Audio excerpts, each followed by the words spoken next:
Hello, I'm Robert Donahue from the Environmental Learning Research Centre. And faced with the imperative to include heritage in the curriculum revisions, we asked the question, is there recent historical evidence on early sustainable agroecological cultures of Southern Africa? And yes, there's been in the last 10 years a flurry of this, showing that early agroecological societies traded and had intercultural exchanges quite widely. And the one that was of interest to us were the Bokoni, where there is evidence of these stone settlements in the Mpumalanga area, and where there's historical evidence, and how they're uncovering how these were related to the Nguni heritage or built into this around the Xhosa, Venda, Sotho, Zulu, Pondo, Hlubi, and Indebele, for example. And this all flowed from successive dynastic periods that developed over centuries of migratory interaction. And this body of knowledge, this heritage, is reflected in this picture from the Nairobi Museum, where a lot of the heritage that we have and that we had was lost in the colonial period,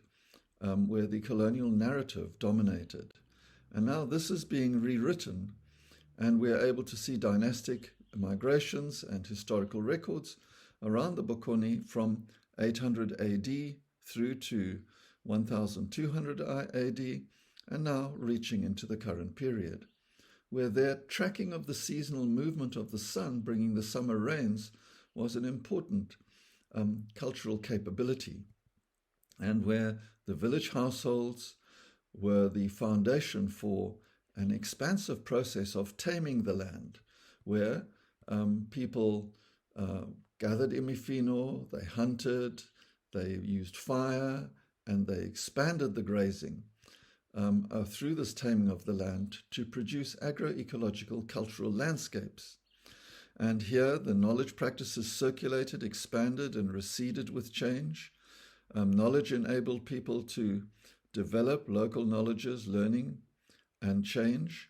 and the communication happened around a triad of controls, where nature, the possibilities were expanded by the taming processes, there were laws and policies, and people were able to make choices and live in sustainable ways. Where there were vulnerabilities and risk, they were able to overcome those, and now we're in the present day faced with ESD as learning actions for more sustainable futures. Now, if we take this heritage and we try to map it as starting points for ESD and in the curriculum, there's evidence on climate, there's evidence on agriculture and gardening practices, there's evidence in relation to food that are really important for nutrition, there's evidence in relation to water and water conservation, then on biodiversity,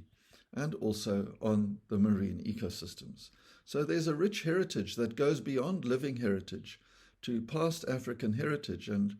Gina Nhlope touched on this when she said, we can touch the past in our memories and we can feel the future flying on the wings of imagination. So there's a whole lot of literature from the colonial period where we're able to overturn a lot of the colonial narrative through recent research that has been done on dynastic histories and also on archaeology.